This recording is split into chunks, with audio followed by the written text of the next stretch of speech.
Ramagundam Telangana thermal project విస్తరణకు ప్రజాభిప్రాయ సేకరణ ఏకపక్షంగా సాగుతుందని మాజీ ఎమ్మెల్యే కోరుకంటి చందర్ మండిపడ్డారు. 2400 మెగావాట్ల ఫేజ్ 2 ప్రాజెక్టు పర్యావరణ అనుమతుల కోసం ప్రజాభిప్రాయ సేకరణ చేస్తున్నట్లు చెప్పారు. ఈ క్రమంలో ప్రతిపక్షాలు ప్రశ్నించే గొంతులను పోలీస్ స్టేషన్లో నిర్బంధించారని అన్నారు. పోలీస్ బలగాలతో అణచివేస్తూ ప్రజాభిప్రాయం సేకరించడం ఏంటని చందర్ ప్రశ్నించారు. సభ ప్రాంగణానికి అసలైన నిర్వాసితులను అనుమతించడం లేదని ఆరోపించారు.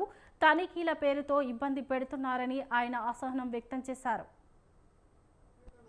మెగావాట్లకు సంబంధించినటువంటి యూనిట్కి సంబంధించి ప్రజాభిప్రాయాలు సేకరణ చేస్తుంటూ ఈ ప్రాంత ప్రజలందరూ కూడా మాతంగి కాలనీ కానీ అన్ని ప్రాంత ప్రజలందరూ కూడా వాళ్ళను అడుగుదామని వెళ్దామని అనుకుంటే ఇక్కడ ఉన్నటువంటి నాయకులందరినీ కూడా నిర్బంధించి పోలీసు పహారాల మధ్యలో ఇలా ఈ యొక్క ప్రజాభిప్రాయాల సేకరణ చేయడం అనేది నిజంగా దుర్మార్గం.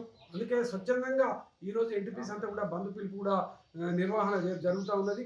ఇక్కడ ఈ ప్రాంతంలో ఉన్నటువంటి నాయకులందరినీ కూడా పోలీస్ స్టేషన్లలో పెట్టి ప్రజాభిప్రాయ సేకరణ చేయడం అనేది నిజంగా ఎన్టీపీసీకి తగదు.